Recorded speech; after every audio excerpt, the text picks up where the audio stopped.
Meus queridos irmãos, a paz do Senhor Jesus, pela graça de Deus estamos chegando à nossa lição de número 11 com o tema Missões e a Igreja Perseguida.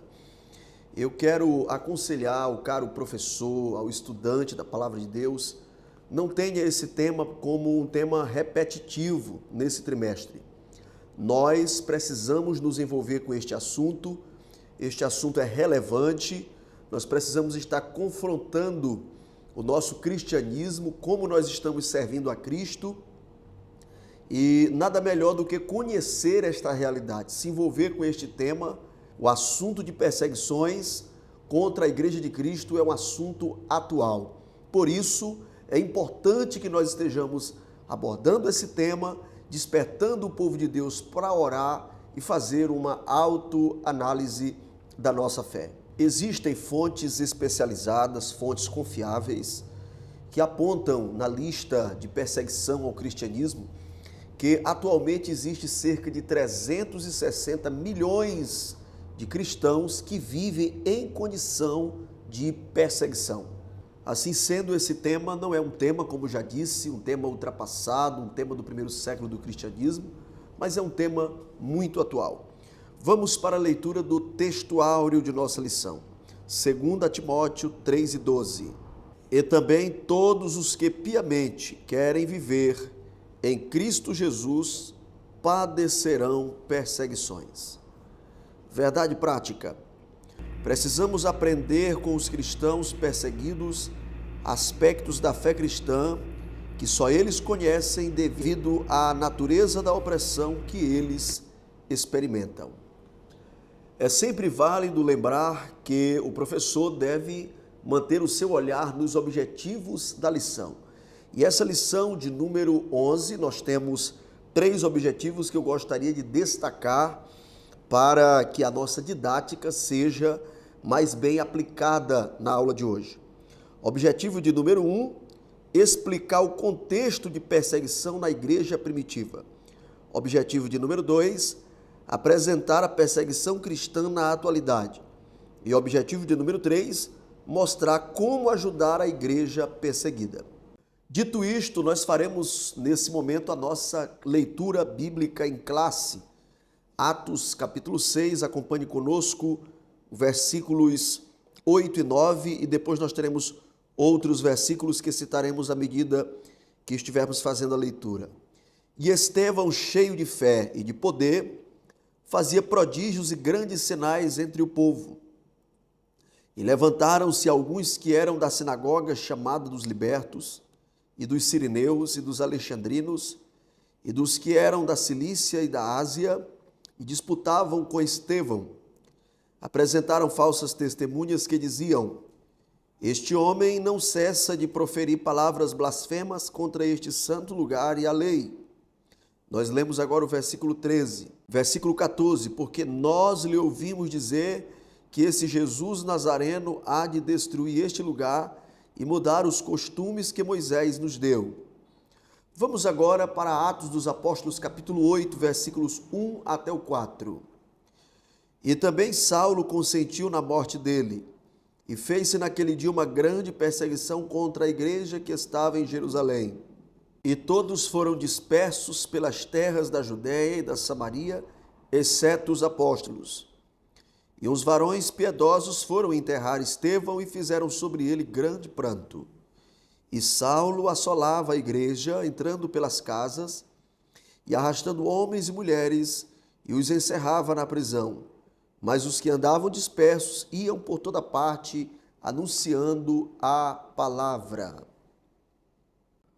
Muito bem, meus distintos irmãos, o tópico de número 1 da nossa lição tem o seguinte título: a igreja nasceu em um contexto de perseguição.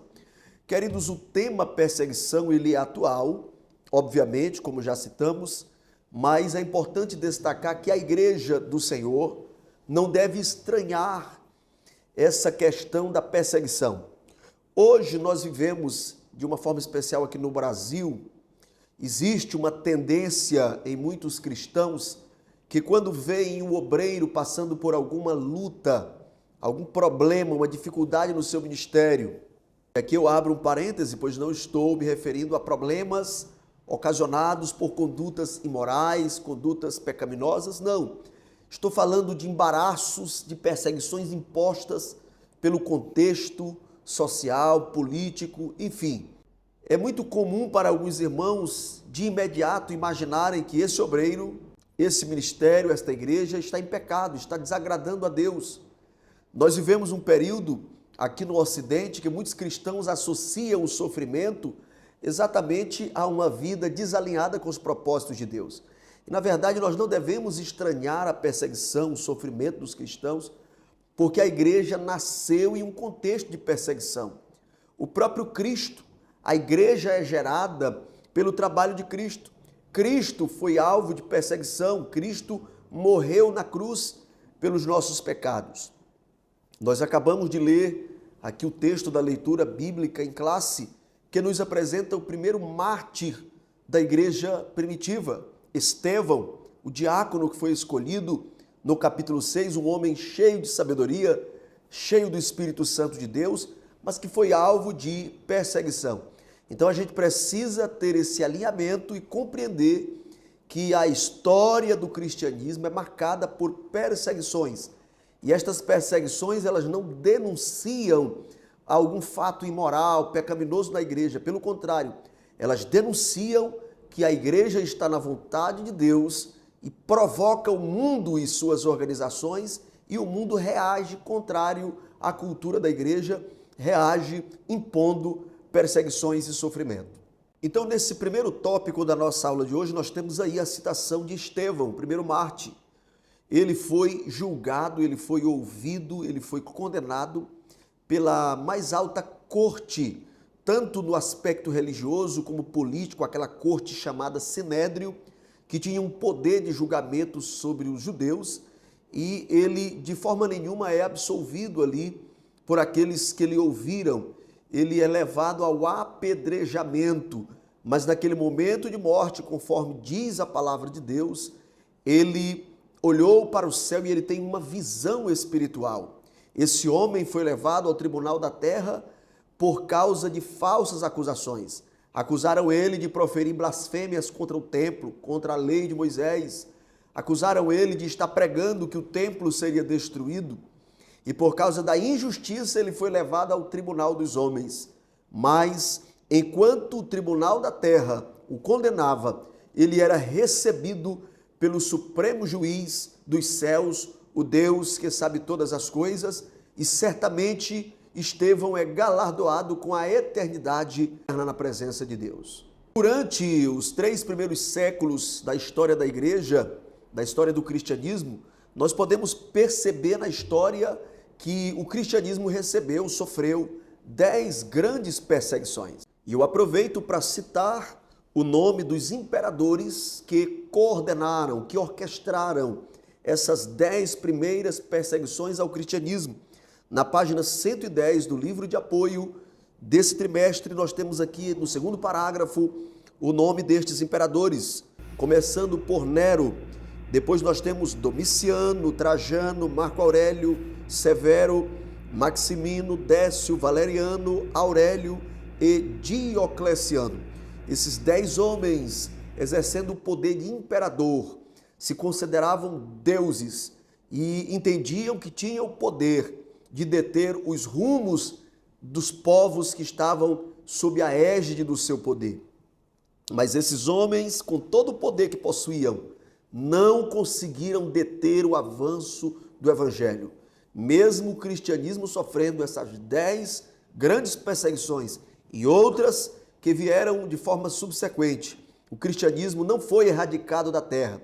Pelo contrário, é uma religião que alcançou os continentes, o nome de Jesus é conhecido entre os povos e nós continuamos firmes, aguardando o retorno glorioso do nosso Senhor e Salvador Jesus Cristo. Quero fazer uso do texto que o pastor Wagner Gabi colocou aqui no nosso terceiro subtópico, do primeiro tópico, a respeito da perseguição ao cristianismo.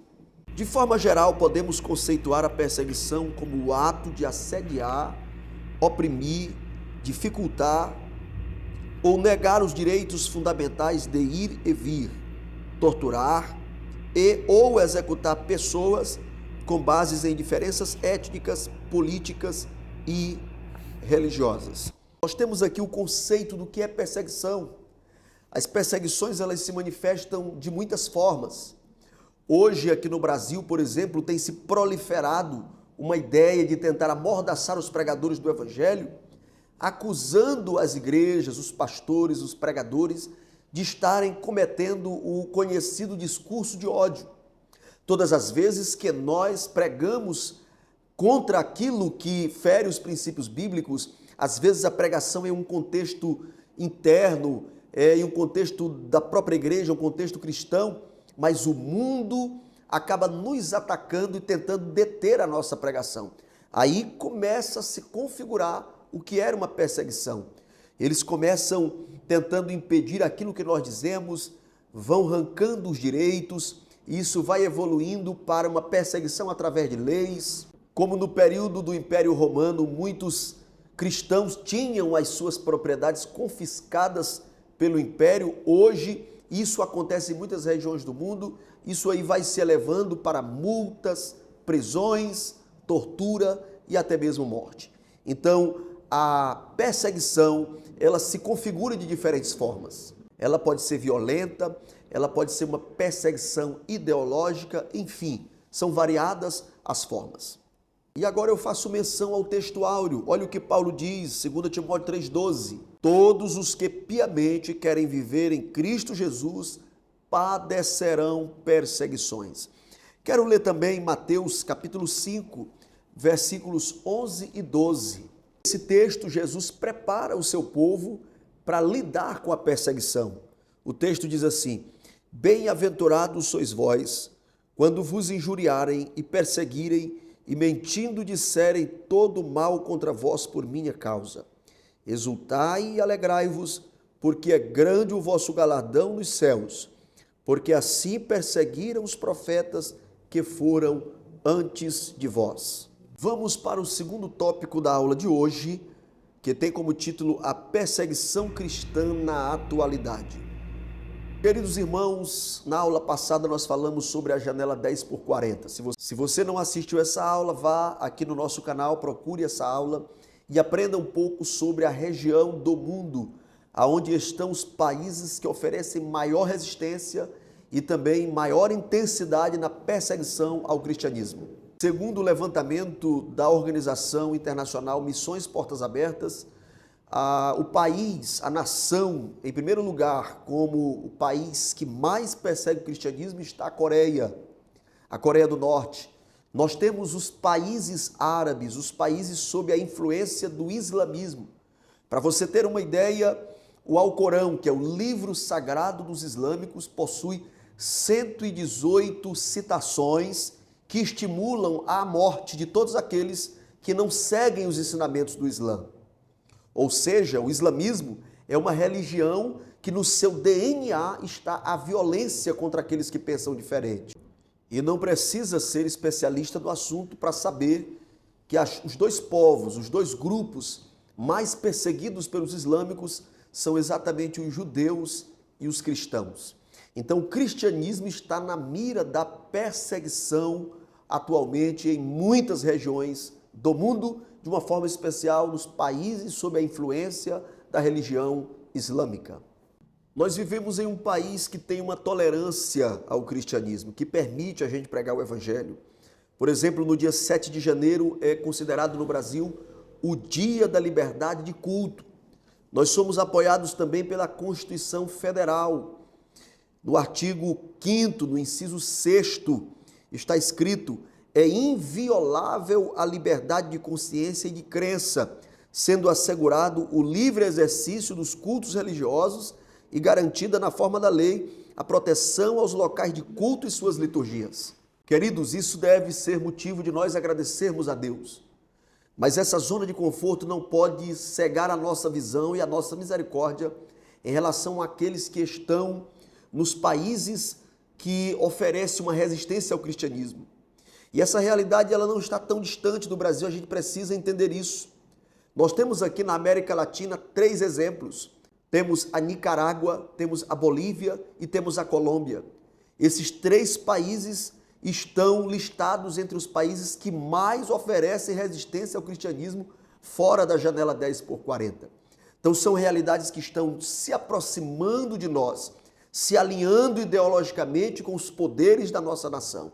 Então, ao mesmo tempo que nós estamos gozando de uma liberdade de culto, assegurada pelo artigo 5º da Constituição, nós precisamos também estar orando pelos povos, pelos cristãos perseguidos e orando para que Deus tenha misericórdia também da nossa nação. Outro fator que nós não podemos esquecer é que a perseguição se configura através da lei. Para que você tenha uma ideia, recentemente a FUNAI proibiu a pregação do evangelho nas tribos Yanomami, com o discurso de impedir que a cultura daqueles povos seja afetada. Eles estão implementando sorrateiramente perseguição ao cristianismo.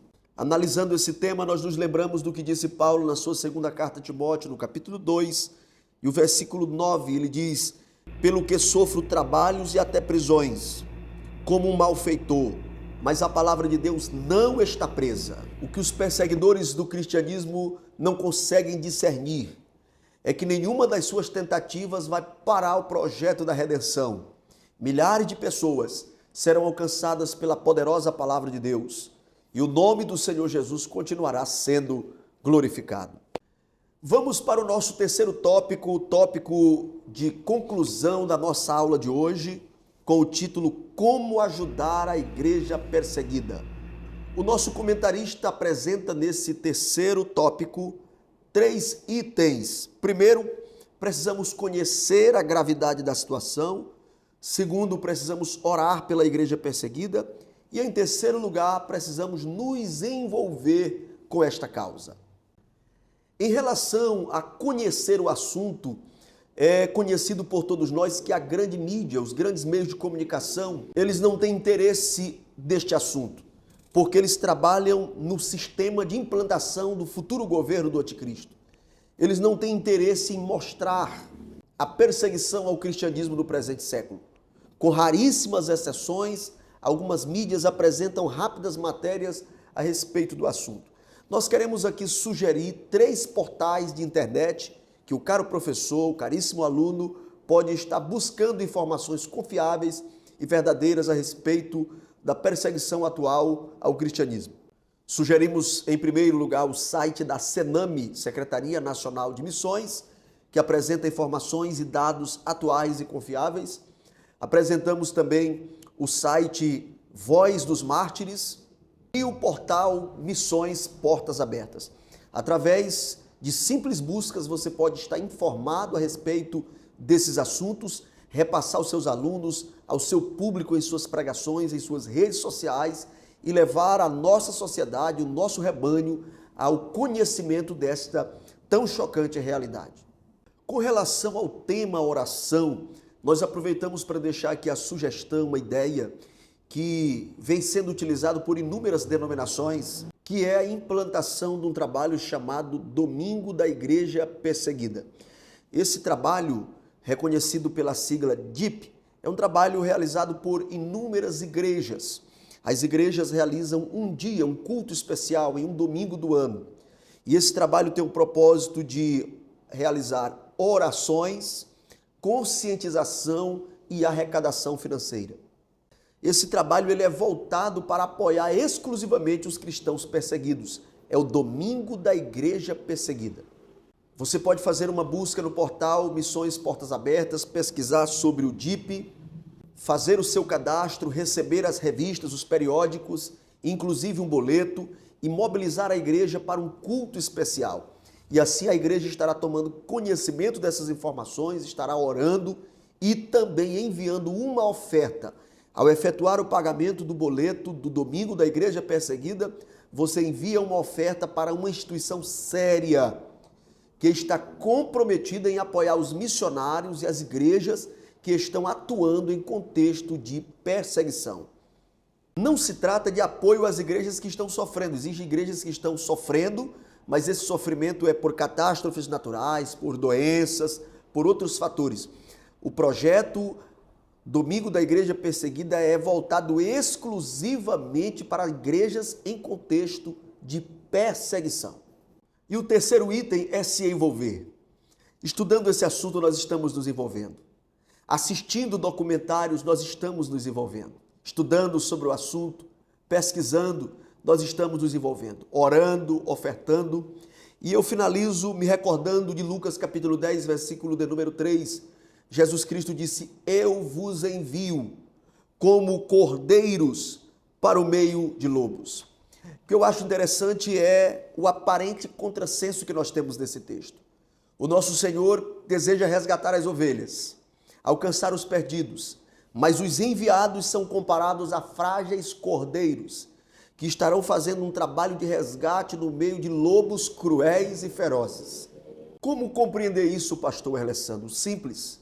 Deus trabalha em nossa fraqueza. Deus se utiliza dos mais frágeis. Deus se utiliza dos pequenos para confundir os grandes, daqueles que não são para confundir aqueles que são. Deus conta contigo, continue orando, estudando e aprendendo sobre este precioso tema. Que Deus te abençoe e até a nossa próxima aula, em nome de Jesus.